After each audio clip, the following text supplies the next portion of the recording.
नमस्कार बच्चों, आज हम कक्षा 12वीं वितान के जूझ पाठ के विषय में पढ़ेंगे, जिसके लेखक हैं आनंद यादव। ये जूझ कहानी जो है आनंद यादव द्वारा लिखित उपन्यास झोबी का एक अंश है, जो मूलतः मराठी में लिखा गया है। यह उपन्यास आत्मकथात्मक शैली में लिखा गया है। इस उपन्यास का जो एक छोटा सा अंश है, जिसे हम कहानी के रूप में अपने पाठ्यपुस्तक में शामिल किए हैं।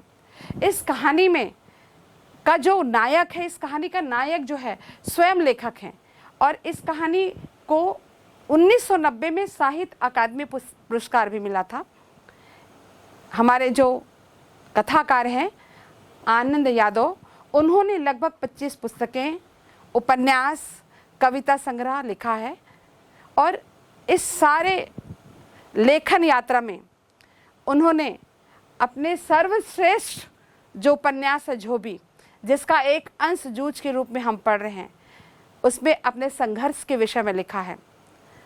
संघर्ष उसने कैसे किया? जूझ का सीधा सार्थक भाव क्या है? संघर्ष। बालक अपने बाल्यावस्था में स्वयं लेखक संघर्ष जो है 3 अलग अलग पड़ाव में किया। सबसे पहले उन्होंने संघर्ष विद्यालय के लिए किया।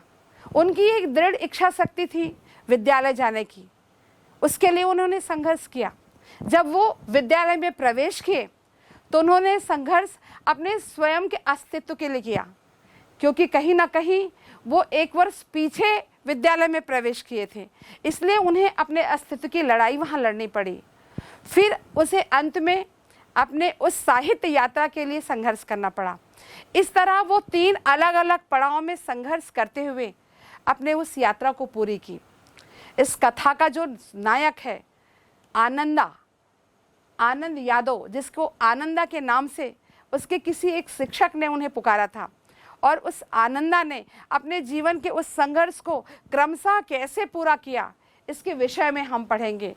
सबसे पहले हमारे सामने आता है कि उस कहानी में, जूझ कहानी में, आनंदा के जीवन में ऐसी कौन सी संघर्ष या कौन सी समस्या सबसे पहले आई।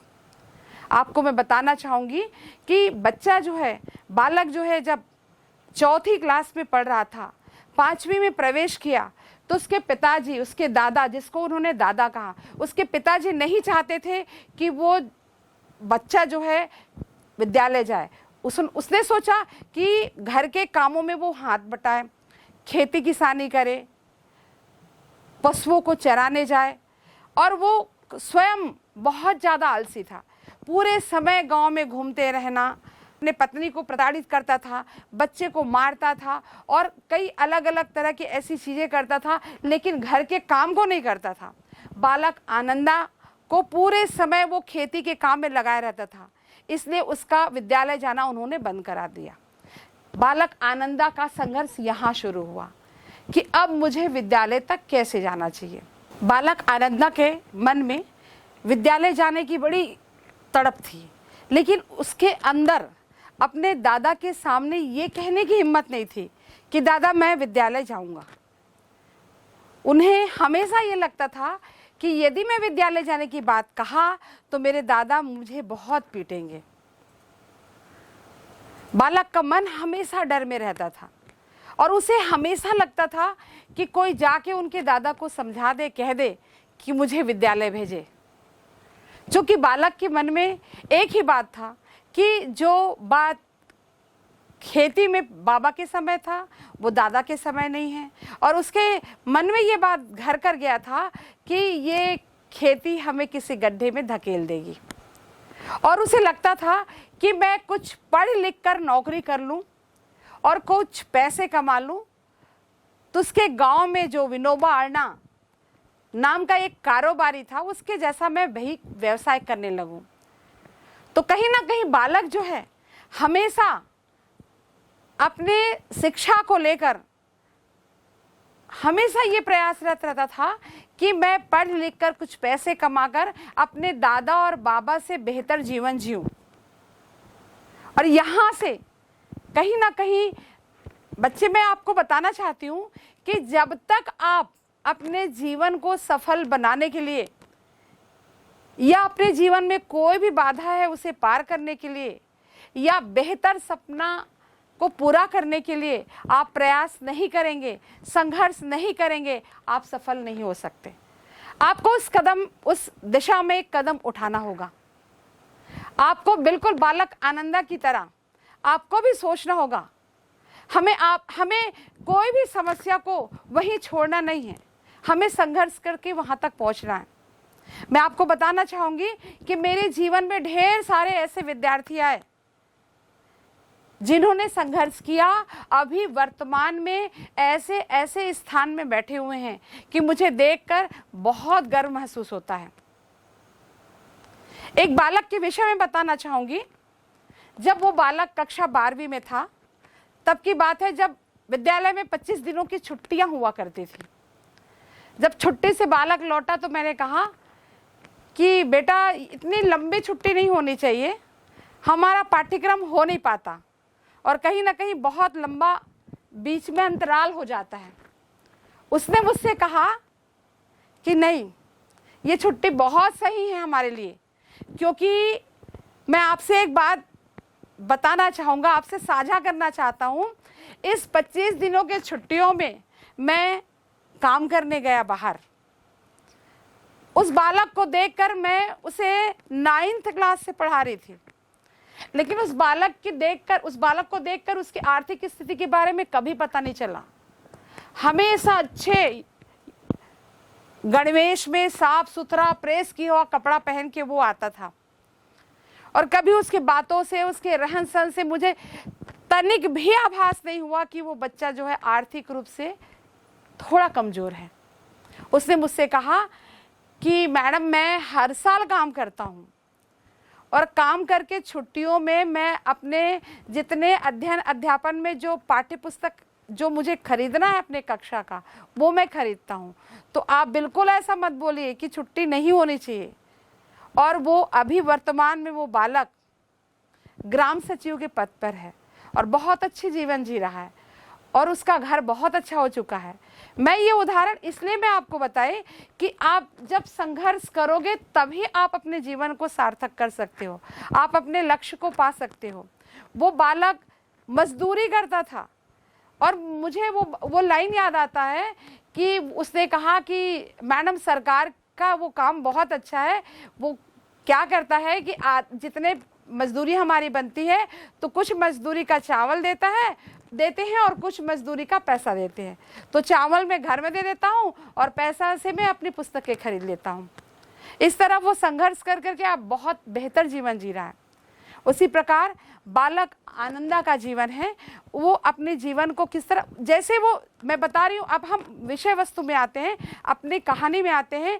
बालक जो है विद्यालय जाने की उसके अंदर बहुत तड़प थी और बार बार वो मौका ढूंढता रहता था कि कोई उनके दादा को समझाए।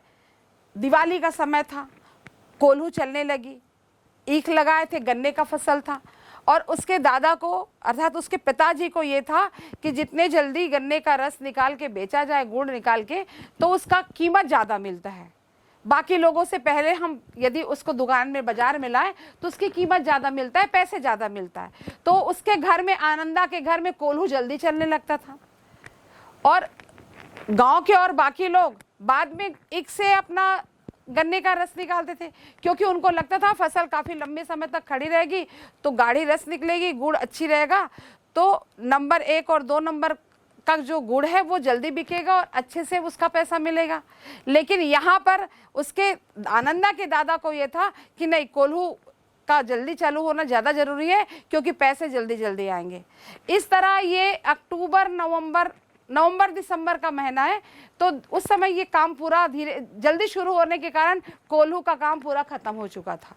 अब बालक के मन में बहुत ज़्यादा बेचैनी थी कि अब बस हो गया, दिसंबर आ गया और जनवरी और फरवरी 2 महीना बचा है, मार्च में तो परीक्षाएं हो जाती हैं।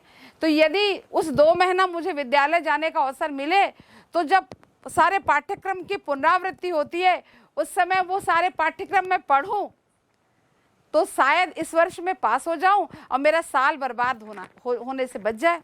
ये योजना वो खुद से अपने दिमाग में बना रहा है, सारी योजनाएं। दिन भर वो उसी उधेड़ बुन में लगा रहता था कि वो विद्यालय कैसे पहुंचे, अपनी पढ़ाई कैसे पूरा करे। इस तरह वो अपनी बात को लेकर एक अवसर ढूंढता है। एक दिन होता ये है कि उसकी माँ जो है उपले बनाने रहती है। उपले बनाना, उपला क्या होता है, कंडा, गोबर के उपले वो बनाती रहती है। बालक आनंदा जो है पानी बाल्टी में लेके उसकी मदद करते रहते हैं और घर के सारे लोग ऐसे धूप सेकते रहते हैं। उस बीच बालक जो है अपनी माँ से कहता है कि माँ, मुझे आगे पढ़ाई करनी है, आप दादाजी से मेरी बात रखिए, दादाजी से मेरे विषय में बोलिए। तो उसकी माँ ने कहा कि तुम्हें मालूम है कि तुम्हारे दादा जो हैं, तुम्हारे पिताजी, जैसे मैं तुम्हारे पढ़ाई के विषय में बात करती हूँ, जंगली सुअर की तरह मारने दौड़ता है, अर्थात हिंसक हो जाता है, मारपीट करता है। कहीं ना कहीं उसे लगता है कि ये बालक जो है विद्यालय जाने लगा तो सारा काम मुझे करना पड़ेगा।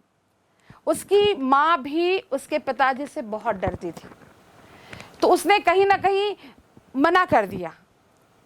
तो फिर ये दोनों मिलकर, माँ और बेटा दोनों मिलकर एक योजना बनाए कि क्यों ना हम दत्ताजी राव देसाई से भेंट करें। दत्ताजी राव देसाई कौन है? उस गांव के मुखिया हैं, एक रसूखदार हैं, प्रधान है कहिए आप। वो एक ऐसे व्यक्ति हैं जिनके खेत में पहले उनके पिता काम किया करते थे। तो उन्हें लगा क्यों ना हम उनसे ये बात कहें कि वो उनके दादा को समझाए कि मुझे विद्यालय भेजे। तो पहले माँ मना की कि नहीं, मैं नहीं बोल सकती, तुम्हारे पिता नहीं मानेंगे। फिर भी कोशिश करते हैं। उन्होंने योजना बनाया रात के समय, शाम के समय, कि हम दत्ताजी राव देसाई के घर जाएंगे, साग पहुंचाने के बहाने जाएंगे और उनसे बात कहेंगे। दोनों माँ और बेटे दत्ताजी राव देसाई के घर गए। चूंकि वो गांव के प्रधान थे, उसकी माँ सीधे उनके पास नहीं गई, दीवार के ओट में खड़े होकर उसने सारा बात बताया कि उसका पति का व्यवहार उसके प्रति, उसके बच्चे के प्रति कैसा है, वो क्यों आलसी की तरह पूरे समय पड़ा रहता है, काम नहीं करता, और साथ साथ वो पूरी दिन एक महिला जिसका नाम है रखमा, जिसके पास वो बैठा रहता है। कहीं ना कहीं उसका पति जो है व्यभिचारी है और पूरे समय निठल्लों की तरह घूमता रहता है, खुले सांड की तरह गांव में घूमता रहता है। ये सारी बात उसकी माँ ने देसाई जी को बताई और ये बात सुनकर देसाई जी को बड़ा गुस्सा आया कि अरे ऐसा करता है, ठीक है तुम जाओ और जाके उसे मेरे पास भेजना, लेकिन आनंदा से ये बात जरूर कहते हैं कि देख रे, तू जाते ही उनके आने के बाद कुछ देर बाद तुम भी आ जाना और घबराना मत। तुम्हारे पिता के सामने जितनी बातें मैं पूछूंगा निडर होके जवाब देना, फिर मैं देख लूंगा क्या करना है। ये सारी योजना हुई और जाते जाते उसकी माँ, उसके बच्चे ने उनसे कहा देसाई जी से कि हम आपसे मिलने आए थे इस बात को लेकर, इस बात की भनक उनको नहीं लगनी चाहिए, उनको आप नहीं बताना कि हम आपसे मिलने आए थे। ठीक है जाओ, मैं देख लूंगा। ये सारी योजना तय हो गई। अब इस योजना के तहत उन्होंने काम करना शुरू किया। सबसे पहले क्या हुआ कि वो घर गए, जैसे शाम के समय वो आया, आते ही गड़प्पा आया है क्या, जो उसको गड़प्पा के नाम से पुकारते थे, बोले वो आते ही कहीं ना कहीं अधिकार से अपने आप को मुखिया साबित करने के लिए वो बहुत रौब से बात करता था। तो उसकी पत्नी ने कहा कि दत्ताजी राव देसाई के घर से बुलावा आया था, आपको बुलवाए हैं। अब उन्हें लगा कि बहुत सम्मान का विषय होता है, इतने बड़े बाड़ा से बुलावा आया है, सरकार के घर से बुलावा आया है। तो बोले तुम रोटी सेको, तब तक मैं बिना खाए वो उठता है, बोले तुम जब तक रोटी सेको मैं उनसे मिल के आता हूँ। तुरंत उठ के आ गए। अब यहाँ आए, आते ही अब बोले कैसी क्या बात है, उनसे उस विषय में, अलग अलग विषय में बात कर रहे थे। अब बस थोड़ी देर हुआ, फिर वो क्योंकि योजना के अनुसार दत्ताजी राव देसाई ने कहा था कि तुम जो है किसी ना किसी बहाने बीच में थोड़ी देर बाद आ जाना। बालक जो है पहुंच गया वहां पे कि दादा को खाने के लिए बुलाई है। तो क्यों रे क्या करता है, उसने पूछा। देसाई जी ने उनसे पूछा उस बच्चे से, क्यों रे क्या करता है? तो बोले विद्यालय जाता था लेकिन अब नहीं जाता, अब घर का काम करता हूँ। दादाजी ने विद्यालय जाना बंद करवा दिया। क्यों? बोले काम करता हूँ क्योंकि मुझे पशुओं को चराने जाना पड़ता है, खेतों में पानी डालना पड़ता है, बहुत सारे काम मैं खेत का करता हूँ, इसलिए मैं विद्यालय जाना बंद कर दिया। तो उसने उससे दादा से पूछा, क्यों तुम, ये ऐसी बात है? तो उसने हाँ कह दिया। बोले हाँ ऐसी ही बात है। तो बोले क्यों, तेरे बच्चे ज़्यादा हो गए हैं क्या? तेरे सामने शिक्षा का कोई महत्व नहीं है? ये बालक पढ़ना चाहता है, इसको भेजो, अभी बहुत कम समय बचा है, 2 महीने का समय है। इसको जाओ, इसके मास्टर से बात करो और इसकी फीस पटा दो, और फिर यदि ऐसा लगता है कि तुम नहीं कर सकते तो मेरे पास भेजो, मैं इसे पढ़ाऊंगा। तो बोले ठीक है जाएगा। थोड़ा कुड़बुड़ाया, वो नाराज हुआ उसका पिताजी कि कहीं ना कहीं ये मेरे इच्छा के विरुद्ध काम हो रही है, क्योंकि वो बिल्कुल आलसी है, काम करना वो छोड़ चुका था। और उसे लगने लगा कि ये बालक जो है, उसका बेटा जो है, यदि विद्यालय जाने लगा तो सारा काम उसे ही करना पड़ेगा। अब बालक मन ही मन बहुत प्रसन्न, इतना खुश कि चलो अब मैं विद्यालय जाऊंगा। बालक आनंदा बड़ा खुश था क्योंकि उसे दत्ताजी राव की तरफ से कहीं ना कहीं विद्यालय जाने के लिए दादाजी को तैयार कर लिया था। इस बीच जब उसने देखा कि दादाजी और दत्ताजी राव के बीच बातचीत हो रही थी, तो दादाजी ने कहा कि मैंने मना नहीं किया है, मैंने कभी इसे विद्यालय जाने के लिए मना नहीं किया है, बल्कि यही सब गलत सलत आदतें इसमें हैं। कभी वो कंडा बेचता है, कभी सिनेमा देखता है, कभी चारा बेचता है, कभी खेलता रहता है, घर के कामों में और खेत के कामों में इसका मन नहीं रहता। तो अचानक बालक हड़बड़ा गया कि ये तो दादाजी मेरे ऊपर ही हल्ला बोल दिए, मेरे ऊपर ही हमला कर दिए। तो उन्होंने भी थोड़ा सा सच थोड़ा झूठ करके उसने बोलना शुरू किया कि एक बार मेले में पटा भी बस पैसे लगाए थे, और दादाजी तो कभी सिनेमा देखने के लिए कुछ पैसे देते नहीं, तो मैंने क्या किया, गोबर बीन बीन कर अपने माँ से कंडे बनवा कर उसे बेचा और अपने लिए कपड़े खरीदे और सिनेमा देखा, और बस, और मैंने कुछ नहीं किया। तो दत्ताजी राव देसाई ने कहा अब बस हो गया, ये सब गलत काम छोड़, अब सीधा पढ़ाई में मन लगा। एक आध बार तू किसी कक्षा में नापास तो नहीं हुआ है ना, फेल तो नहीं हुआ है? तो उन्होंने कहा नहीं हुआ हूँ, केवल विद्यालय में नहीं गया, परीक्षा नहीं दिला पाया, इसलिए उस कक्षा में मुझे फिर से पढ़ना पड़ेगा। इस तरह बालक आनंदा की कक्षा की तैयारी शुरू हो गई। इस तरह वह फिर से नए सिरे से अपने विद्यालय में प्रवेश किया। पिता के शर्त के अनुसार बालक आनंदा जो है सुबह उठकर अपना बस्ता लेके खेत गया। खेत, क्योंकि उसके पिता की शर्त थी कि तुम विद्यालय जाओगे तो 11 बजे विद्यालय जाने के पहले सीधा तुम पहले बस्ता लेके खेत में आओगे, खेत में काम करोगे, खेत में पानी डालना, उसके बाद विद्यालय जाओगे। तो उसी के अनुसार बालक जो है अपना बस्ता लेके सीधा खेत में गया। खेत में काम करने के बाद वो विद्यालय गया। विद्यालय में गया तो वहाँ देखता क्या है कि उसके मोहल्ले के 2 जो परिचित थे, उसके अलावा सारे उसके मित्र जो है नए मित्र थे, क्योंकि बालक आनंदा जो है 1.5 साल बाद विद्यालय आया था। तो उसके साथ जो बच्चे पढ़ रहे थे वो आगे चले गए थे, आगे जा चुके थे। अब केवल 2 बच्चे उनके साथ थे। वहाँ गया, अपने पुराने एक लट्ठे के झोले में अपने पुराने पुस्तक कापी को लेके चुपचाप किनारे बेंच में वो बैठ गया। और जैसे वो गया, वहाँ उसके कक्षा का एक उसका मित्र जो है, मित्र तो नहीं कहना चाहिए, अभी मित्रता उससे हुई नहीं है, चौहान का लड़का, वो आया और आते ही उससे पूछता है, क्यों मेहमान, नए हो क्या कि धोखे से इस कक्षा में तुम आ गए? तो वो थोड़ा सहम गया और लेखक ने धोती और गमछा लगाया हुआ था, तो गमछा को छीन लिया और छीन के उसने क्या किया, अब लेखक थोड़ा सा डर गया कि सारे क्लास में बच्चे उसके गमछा को खींचेंगे, फाड़ेंगे, सहम गया बच्चा। लेकिन उसने क्या किया, उस लड़के ने अपने सिर में फेटा जैसा बांध लिया और मास्टर की नकल करने लगा।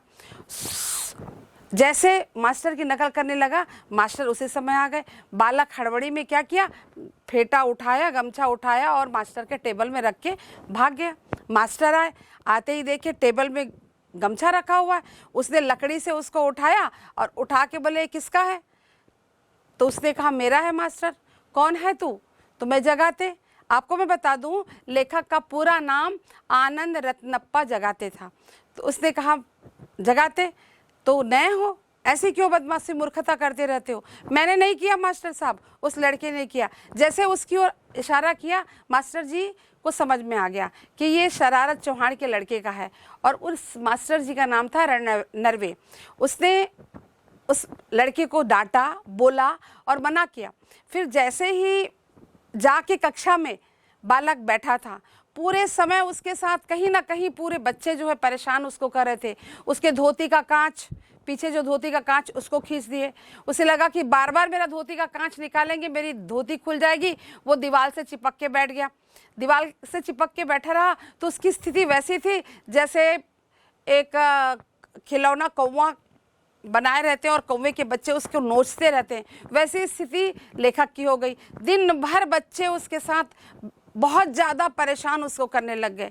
जब वो लौटा शाम के समय घर के समय, तो थोड़ा सा परेशान था कि मेरे साथ यहाँ विद्यालय में सारे मेरे मित्र मेरे साथ बहुत कैसे व्यवहार करते हैं, मेरी गमछा खींचते हैं, धोती खींचते हैं, परेशान करते हैं। उसका मन उदास हो गया, थोड़ा परेशान हो गया और उसके मन में ये बात आने लगा, उससे अच्छा तो मैं दिन भर खेत में काम करता था, वो तो अच्छा था, यहाँ मुझे अच्छा नहीं लग रहा है। लेकिन दूसरे दिन जैसे सुबह सो के उठा, फिर उसी उत्साह से वो विद्यालय चला गया। विद्यालय गया और 8 दिन तक अपने माँ को तंग कर करके, जो विद्यालय में जो बच्चे ड्रेस पहनते थे, वो एक टोपी अपने माँ से और 2 मैल खाओ रंग का चड्डी। मैल खाओ रंग क्या होता है? एक ऐसा कपड़े का रंग जिसमें मैल ना दिखे, ऐसा वो 2 सिलवा लिया। वैसा ही सारे बच्चे पहनते थे, उसकी कक्षा में सारे बच्चों का गणवेश वैसा ही था, वैसा वो जाने लगा। और जाके कहीं ना कहीं वो उन बातों को ध्यान देने लगा कि ऐसी कौन सी बात है जिसके कारण मैं इनसे मिल जाऊं और मैं भी आगे बढ़ूं। इस तरह एक दिन गणित की कक्षा थी। मंत्री, शिक्षक का नाम मंत्री था और उस कक्षा में उसका एक मित्र था बसंत पाटिल।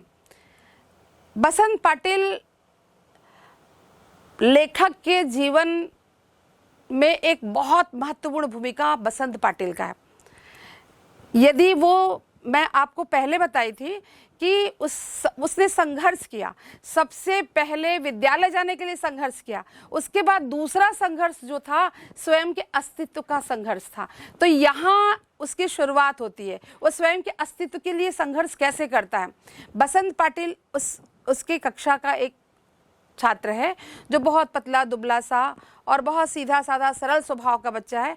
सामने बेंच में बैठता था, पढ़ने में बहुत अच्छा था और बहुत जल्दी अपने जो भी मास्टर काम देते थे उसको करता था। गणित के विषय में बहुत ज़्यादा वो होशियार था।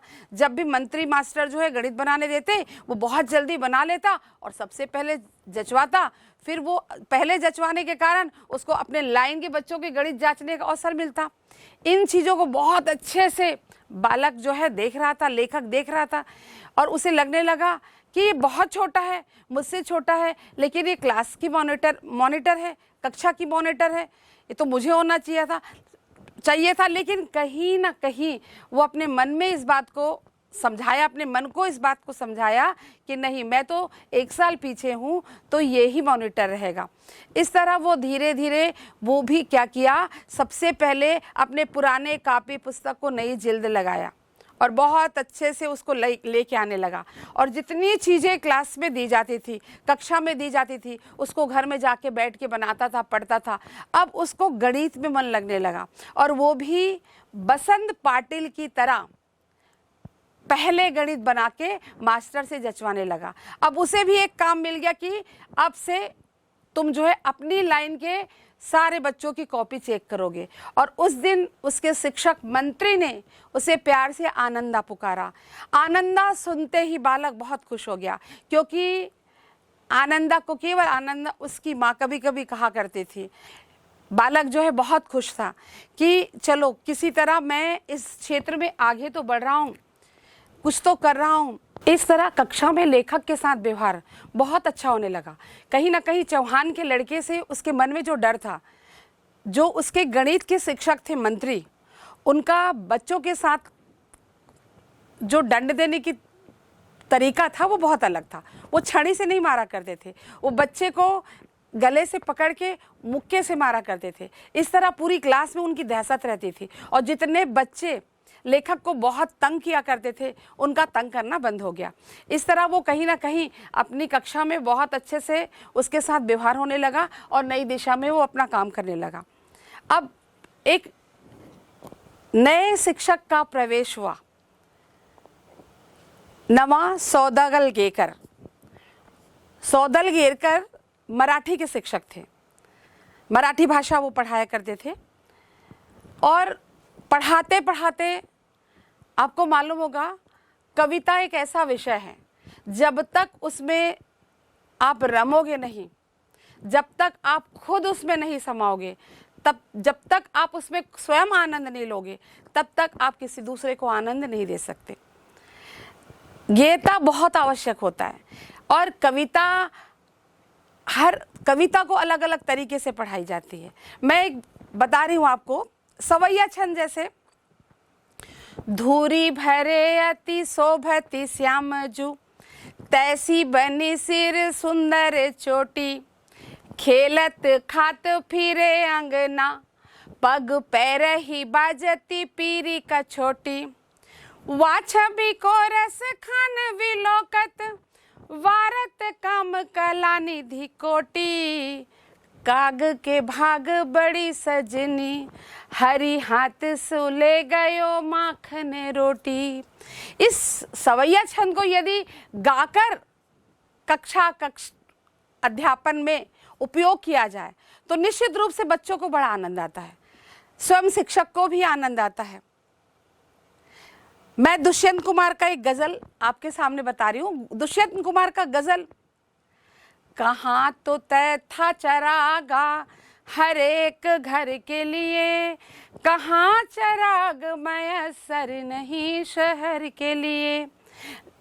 बिल्कुल वैसा ही बालक आनंदा के कक्षा में सौदागलगेकर जो मराठी के शिक्षक थे, वो रम के पढ़ाते थे, भाव प्रवणता के साथ पढ़ाते थे, रसिकता के साथ पढ़ाते थे। उनके गायन, बहुत कविता को इतने अच्छे ढंग से पढ़ाते थे। सुरीला कंठ था, छंद की चाल थी, यति गति आरो औरों की बहुत अच्छी पकड़ थी उनकी, और कविता को इतना आनंद लेके पढ़ाते थे। उनको अंग्रेजी और मराठी के ढेर सारी कविताएं कंठस्थ था। कभी कभी वो कक्षा में अपने स्वयं रचित कविता को भी पढ़ाते थे, गा के सुनाते थे, और गा के सुनाते समय कुछ अभिनय भी करते थे। इस तरह बालक आनंदा को बड़ा आनंद आने लगा। बालक आनंदा के मन में एक बात थी, पूर्वाग्रह था, कि उसे लगता था कि कवि जो है कोई कुछ अलग तरह के होते होंगे, और ये जो कविता हम पढ़ते हैं उसको लिखने वाले वो अलग दिखते होंगे। लेकिन जैसे वो अपने उस शिक्षक से मिले तो उन्हें लगा नहीं, ये भी हाड़ मांस का बना हुआ हमारे जैसे ही इंसान है, और ये भी सहजता से उन विषयों की कविता लिखते हैं। क्योंकि उनके शिक्षक ने सौदागलगेकर जो मराठी के शिक्षक थे, उन्होंने अपने घर में जो मालती का बेल चढ़ा हुआ था, उस मालती के बेल पर एक कविता लिख के कक्षा में सुनाया था। तो उन्हें लगा, बालक को लगा कि किसी भी विषय पर कविता लिखा जा सकता है। झरने, कविता, पेड़, पत्ती, नदी, नाले, सभी विषय पर कविता लिखा जा सकता है। इस तरह अब लेखक के जीवन में एक नए अध्याय की शुरुआत हुई। अब लेखन की ओर आगे बढ़ा। पहले तो शुरू में वो अपने शिक्षक के ही कविता को स्वसर गाया करता था। जब वो खेत में जाते थे, ढोर चरा रहे हैं या पानी डाल रहे हैं, तो कविता को जोर जोर से ऊंचे स्वर में गाते थे। लेखक के पहले कविता गाने के पहले की स्थिति और गाने के बाद की स्थिति अलग अलग थी। पहले उन्हें लगता था जब मैं खेत में काम कर रहा हूँ तो मेरे साथ कोई ना कोई बातचीत के लिए रहे, बहुत अकेलापन अनुभव होता था उसे, बहुत बुरा लगता था। लेकिन जब जिस दिन से वो कविता से जुड़ा तो उसे लगने लगा कि अब मुझे किसी की साथ की जरूरत नहीं है, मैं अकेले ज़्यादा अच्छे से ऊंचे स्वर में कविता गा गा कर अभ्यास करूँगा और अभिनय करूँगा, और मैं यदि अवसर मिले तो नाच नाच कर भी इसका अभिनय कर सकता हूँ। अब मुझे किसी की साथ की आवश्यकता नहीं है। इस तरह लेखक जो है कविता के साथ जीने लगा और वो छोटी छोटी चीज़ों में कविता लिखने लगा। हमेशा अपने पैंट के जेब में पेंसिल और कागज रखा करता था। जब भी कोई विषय मिले तुरंत वो लिख लेता था। कभी कभी वो लकड़ी के टुकड़े से भैंस के पीठ में वो कविता लिखता था। कभी पत्थर के टुकड़े में ऐसा शिलालेख में लिखता था और कविता पूरा लिखने के बाद उसको याद करता था और उसको मिटा देता था। एक बार उसके मास्टर जी ने एक विद्यालय के समारोह में कक्षा 6वीं और 7वीं के बच्चों के सामने उसको कविता ससर वाचन का अवसर उसको दिया, तो और वो बहुत ज़्यादा उसका आत्मविश्वास प्रबल हो गया। उस दिन तो वो हवा में उड़ रहा था, उसे लगा कि नहीं, निश्चित रूप से मैं बेहतर कर सकता हूँ। इस तरह लेखक जो है कविता लिखना शुरू किया। बालकानंद को लगने लगा कि मैं भी कविता कर सकता हूँ, मैं भी कविता लिख सकता हूँ। चूँकि उसके कविता लिखने की जो कार्य था वो दिन प्रतिदिन बढ़ता जा रहा था। वो रोज़ नई नई विषयों पर कविता लिखता और कभी कभी तो वो जब रविवार को कविता लिखता तो सोमवार होने की भी प्रतीक्षा नहीं करता, वो रात को ही जाके अपने मास्टर को दिखाता और जैसे कविता को मास्टर देखते उसको शाबाशी मिलती, फिर से वो नए सिरे से, और उस दिन महफिल जमा लेते वो कि कविता लिखा कैसे जाता। पूरा काव्य शास्त्र पर चर्चा होती थी, कविता लिखा कैसे जाता है, उसमें अलंकारों का, रस का, छंद का, यति गति कैसे ध्यान रखा जाता है, संस्कृत शब्दों का प्रयोग कैसे किया जाता है। इस तरह क्रमशः उसकी भाषा में, और वो भाषा उसकी परिष्कृत होती गई, परिमार्जित होती गई और बहुत अच्छे से वो लिखते गए। और धीरे धीरे अनायास लेखक को मराठी भाषा का ज्ञान होता गया और वो मराठी में बेहतर कविता लिखते गए और निश्चित रूप से उसे अंत में वो अपने अंतिम संघर्ष में वो सफल हुए और एक बहुत सर्वश्रेष्ठ रचनाकार के रूप में हमारे सामने आए।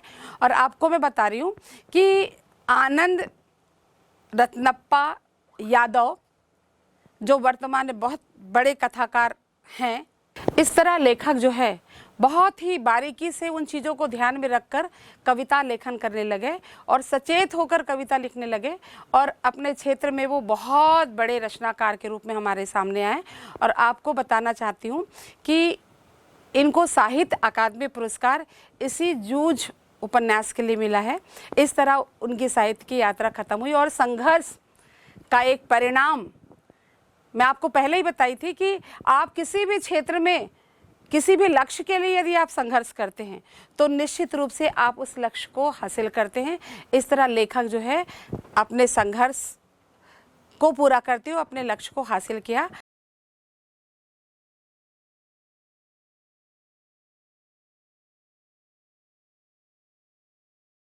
सबसे पहली बात मैं आपको बता रही हूँ, यदि हम प्रश्न उत्तर पुस्तिका में हमको प्रश्न लिखना है तो सबसे पहले हमें समझना होगा कि प्रश्न में पूछना क्या चाह रहा है। और होता क्या है कि हम मुख्यतः जो पाठ्य पुस्तक के पीछे जो प्रश्न दिए रहते हैं उन्हीं की तैयारी किए रहते हैं।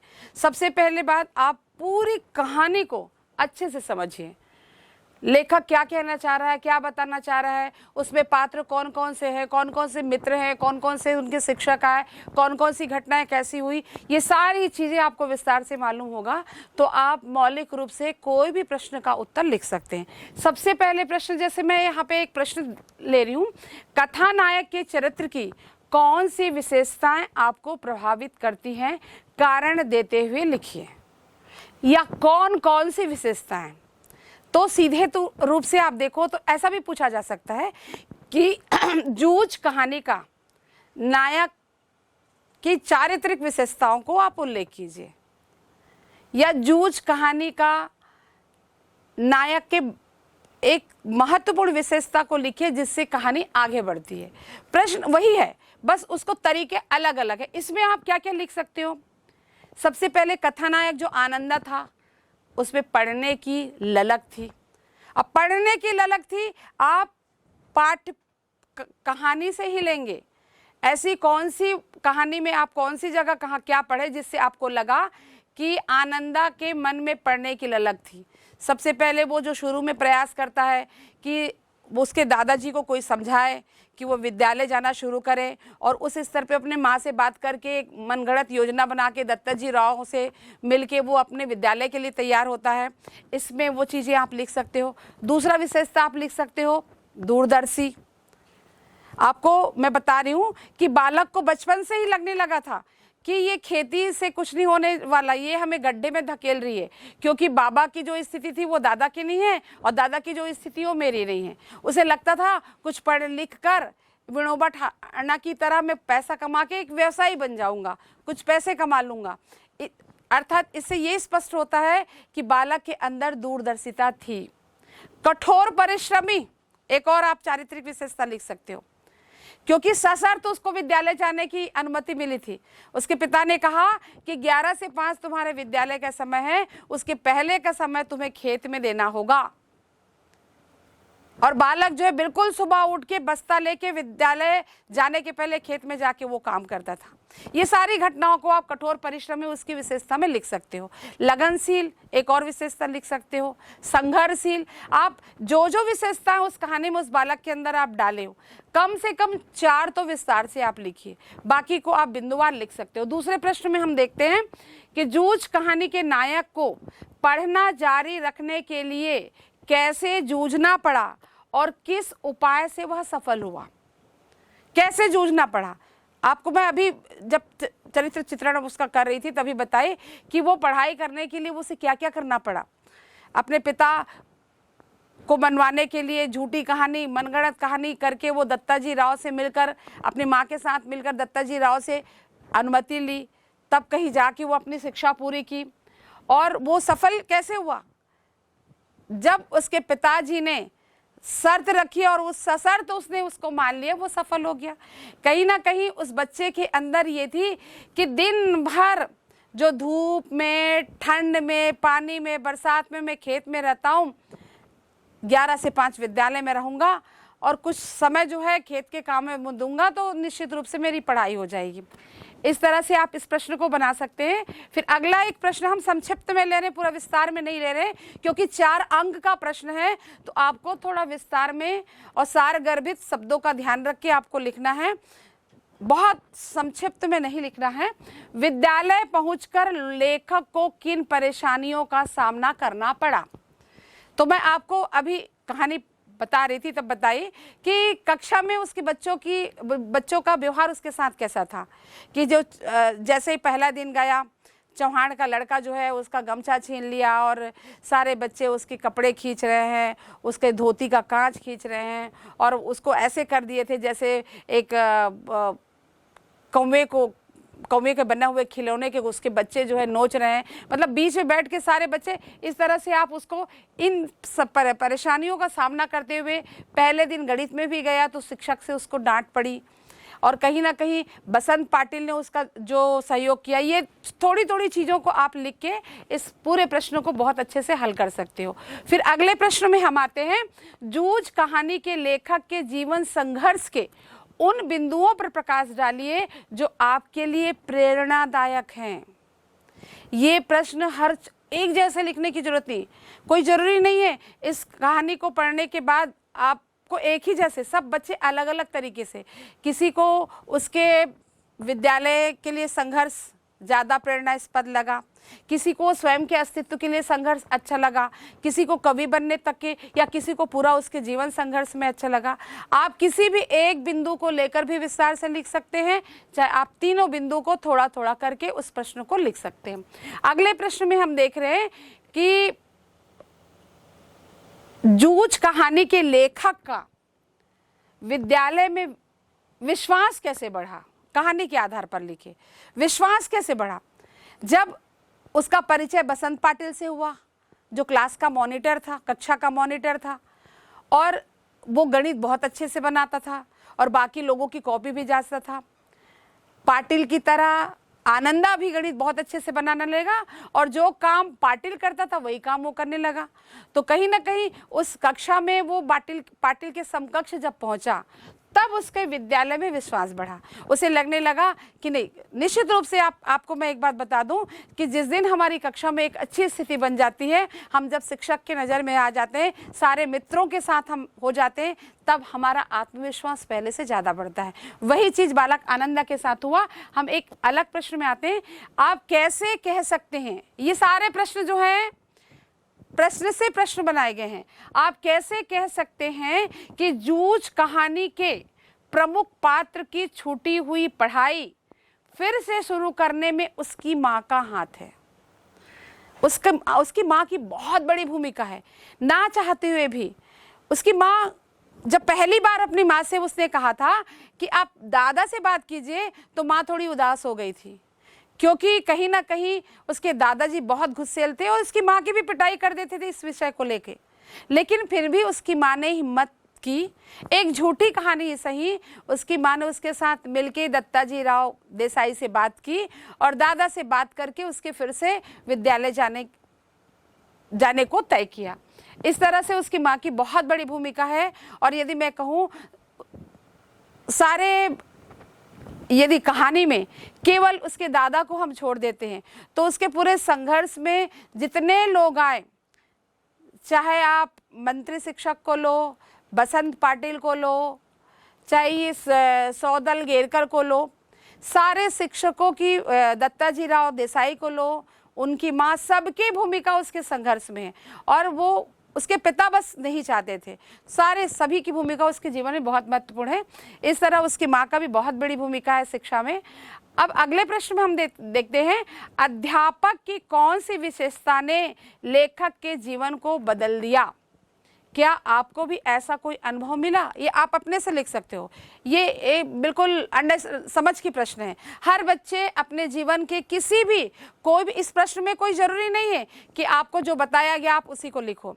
आप जो है जिस शिक्षक से जिस विषय में प्रेरित हुए हो उस अनुभव को आप लिख सकते हो कि मुझे इस विषय के शिक्षक से इस बात का अनुभव हुआ, ये सारी चीज़ें, क्योंकि कोई ना कोई ऐसी विशेषता होती है जो हमारे जीवन को बदल देता है। क्योंकि यहाँ पे अध्यापक के जीवन में, अध्यापक की जो बहुत बड़ी विशेषता है आनंदा के जीवन में, वो है सौदल गेकर, जो मराठी विषय के भाषा के शिक्षक थे।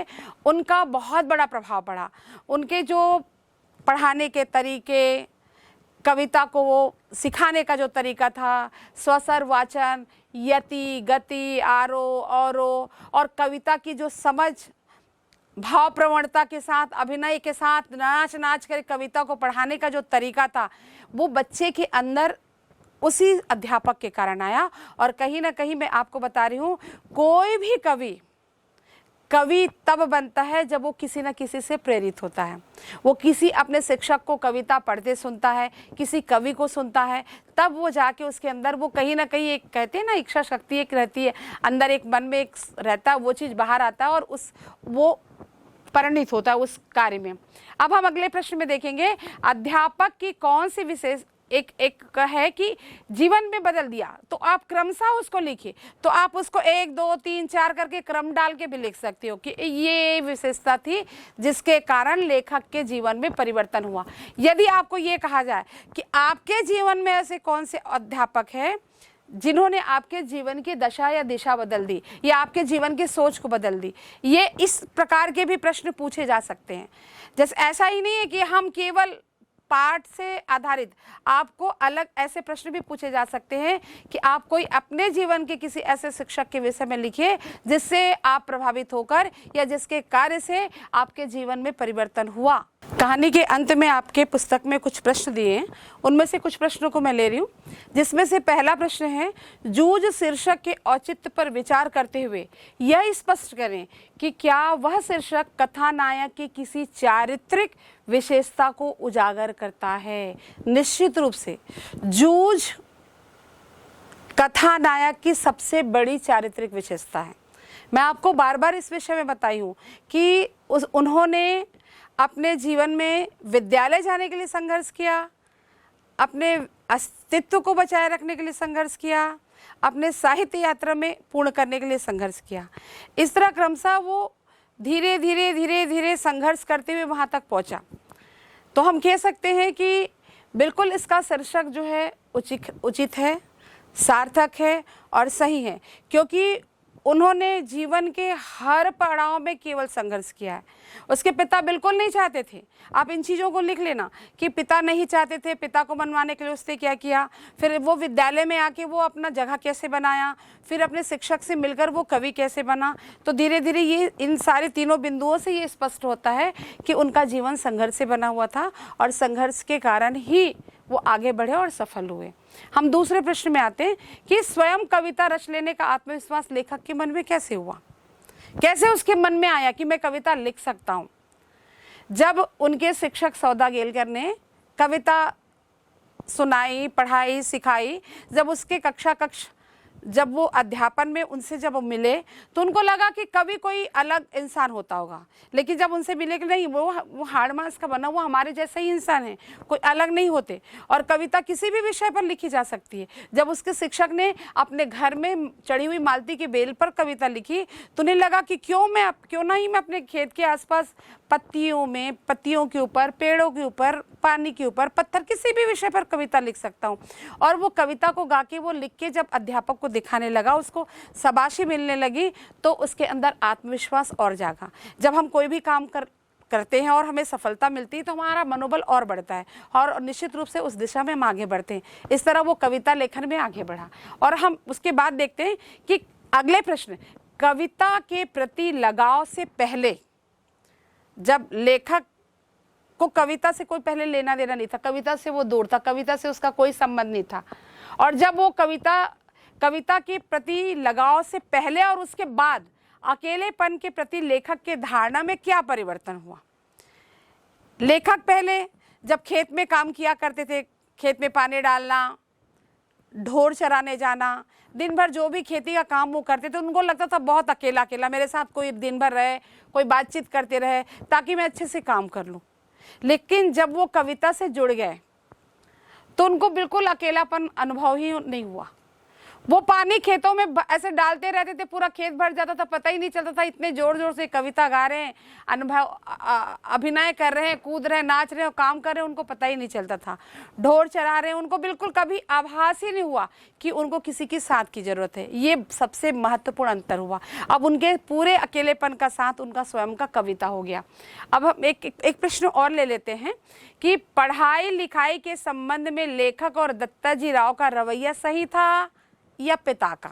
निश्चित रूप से दत्ताजी राव और लेखक का, क्योंकि उसके पिता तो कभी चाहते ही नहीं थे पढ़ाई के विषय में। उनका तो ऐसा था कि पढ़ लिख के क्या बैरिस्टर बन जाएगा। वो कहते हैं ना उनके पिताजी कि आजकल तेरे सिर पर पढ़ाई का भूत चढ़ा हुआ है, क्या तू पढ़कर बैरिस्टर बन जाएगा। मतलब पढ़ाई से कोसों दूर था, उसको पढ़ाई शिक्षा का कोई महत्व ही नहीं था उसके जीवन में। और कहीं ना कहीं मैं एक बात कहना चाहूँगी कि उसके पिताजी आलसी हो चुके थे। उनको लगता था कि नहीं, सारा घर का काम मेरी पत्नी और मेरा बच्चा ही करेगा, मुझे काम करने की ज़रूरत नहीं है, और यदि ये पढ़ने जाएगा तो सारा काम कौन करेगा। और शिक्षा से उसे कोई लेना देना नहीं था। और दत्ताजी राव यदि पहल नहीं करते तो निश्चित रूप से आनंदा वहाँ नहीं होता जहाँ है। एक प्रश्न इस पर और है कि यदि ऐसा नहीं होता तो क्या होता। यदि दत्ताजी राव और उसकी माँ आनंदा के पढ़ाई के विषय में आगे नहीं बढ़ते और उसके विद्यालय पुनः नहीं भेजते तो क्या स्थिति होती। तो स्थिति कुछ अलग होती। कहीं ना कहीं वो खेत में काम करता होता और उसके जीवन की दिशा दशा सब बदल चुकी होती। इसलिए यहाँ पे यदि हम देखें तो आनंदा के जीवन में परिवर्तन में दत्ताजी राव देसाई की बहुत बड़ी भूमिका है और उसकी माँ की बहुत बड़ी भूमिका है। इस तरह कुछ छोटे छोटे प्रश्न मैं बता रही हूँ बार बार कि छोटा सा 4 नंबर में ये भी पूछा जा सकता है कि आप सिद्ध कीजिए आनंदा जो है जिज्ञासु छात्र था, मेहनती था, या उसके माँ के विषय में आप लिखिए, या दत्ताजी राव देसाई की चारित्र चित्रण कीजिए, या उनके दादाजी के विषय में चरित्र की किन्हीं 3 बिंदुओं को समझाइए जिससे ये स्पष्ट होता है कि वो पिता अपने पुत्र के पढ़ाई के विरुद्ध थे।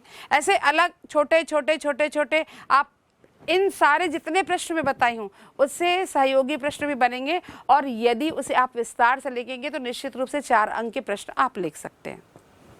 बच्चों, अभी हमने आनंद यादव द्वारा लिखित कहानी जूझ हमने पढ़ा, जो उनके द्वारा लिखित, मैं पूर्व में बता चुकी हूँ, उनके द्वारा लिखित मराठी उपन्यास झोबी का एक अंश है, जिसका हिंदी अनुवाद केशव प्रथम वीर ने किया है।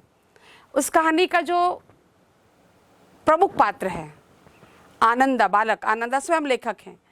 आपको उस कहानी से संघर्ष करने की प्रेरणा मिली होगी। इस पूरे कहानी में हमने पाया हो कि अब हम देखते हैं हमारे आसपास ढेर सारे ऐसे बच्चे होते हैं जो कहीं ना कहीं शिक्षा की धारा से अलग हट जाते हैं। उन्हें उस दिशा में जोड़ने के लिए बहुत महत्वपूर्ण भूमिका इस बालक आनंदा की कहानी के पात्र की है कि हम कैसे उस दिशा में जुड़ सकते हैं और शिक्षा से जुड़ के हम अपने जीवन को सफल बना सकते हैं। इस पूरी कहानी का एक सारांश एक सरसरी तौर पर देखते हैं कि कहीं ना कहीं बालक जो है, जिस संघर्ष की शुरुआत वो करता है विद्यालय जाने की, उस संघर्ष को करके वो विद्यालय में प्रवेश करता है, विद्यालय जाता है। विद्यालय तक पहुंचने में उसकी माँ की बहुत बड़ी भूमिका होती है। उसकी माँ जो है उस गांव के एक प्रमुख व्यक्ति के साथ मिलकर योजना बना के अब उसके पिता को समझा के उसको विद्यालय तक प्रवेश करते हैं। फिर वहाँ शुरू होती है एक नए दौर की। वो विद्यालय में निश्चित रूप से जब बच्चा जो है 1 साल विद्यालय नहीं गया है, 1 साल बाद जाता है, तो कहीं ना कहीं एक नयापन, उसको तुरंत उनके मित्र जो है अपने साथ नहीं लेते, वो तुरंत अब मिल नहीं जाता, वो उसको सबसे बड़ी समस्या वही होती है। तो वो अपने अस्तित्व की लड़ाई वहाँ पे लड़ा और फिर जाके अपनी जगह बनाया। कैसे बनाया जगह? मेहनत करके बनाया। वो जो बसंत पाटिल उस कक्षा में था, उससे देखा कि उसको इतना सम्मान, उतना शिक्षक जो है इतना प्यार क्यों करते, इतना उसका स्थान, जगह, पूरे छात्र उसको इतना ज़्यादा क्यों सम्मान देते हैं। उसे लगा कि बहुत मेहनत करता है, अपने विषय में बहुत अच्छे से है, तो उसने भी वही किया। तब कहीं जाके उसका विद्यालय में स्थान बना। फिर उसकी दूसरी दौर की शुरुआत हुई कि अब लेखन, क्योंकि मैं बता रही हूँ कि भाषा के शिक्षक का बहुत बड़ा प्रभाव पड़ता है विद्यालय में बच्चों के ऊपर। तो मराठी भाषा का शिक्षक जो है सौदागेलकर, उनके जो कविता पढ़ाने के तरीके से इतना प्रभावित हुए कि लेखक स्वयं जो है कविता शिक्षण से प्रभावित होकर स्वयं कविता लिखना शुरू किए और एक सफल कवि के रूप में हमारे सामने, एक सफल रचनाकार के रूप में हमारे सामने आए। इस तरह जूझ कहानी जो है हमारे जीवन में बहुत ज़्यादा प्रेरणास्पद है। हमें बालक आनंदा के जीवन से प्रेरणा लेनी चाहिए। इस कहानी से हमें प्रेरणा मिलती है कि कहानी का नायक आनंदा की तरह भी हमारे छत्तीसगढ़ के परिवेश में बहुत से बच्चे ऐसे हैं जो शाला त्यागी हो चुके हैं और गांव में बिल्कुल इन्हीं की तरह विद्यालय छोड़कर अपने खेती के काम में, अलग अलग काम में लगे हुए हैं। उन बच्चों को हम विद्यालय तक लेके आएँ और ये कहानी हमें यही प्रेरणा देती है कि उन बच्चों को विद्यालय में जोड़कर हम शिक्षा की धारा से जोड़ पाएँ।